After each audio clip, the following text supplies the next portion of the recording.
बिस्मिल्लाहिर्रहमानिर्रहीम। नाबीना की इमामत का बयान। दोस्तों, आपसे गुजारिश है प्लीज़ चैनल को लाजमी सब्सक्राइब करें। दोस्तों, मैं आपके सामने इस्लामी वीडियोस अपलोड करता हूं, आपके इल्म में इजाफ़ा करता हूं, प्लीज़ थोड़ी मेरी सपोर्ट करें। महमूद बिन अरबी से रवायत है कि उतबान बिन मालिक रज़ियल्लाहु अन्हु अपने कबीले की इमामत करते थे और वो नाबीना थे।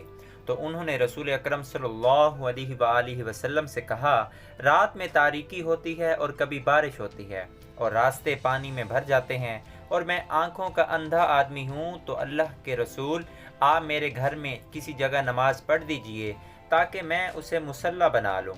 तो रसूल अकरम सल्लल्लाहु अलैहि वसल्लम आए और आपने पूछा, तुम कहाँ नमाज़ पढ़वाना चाहते हो?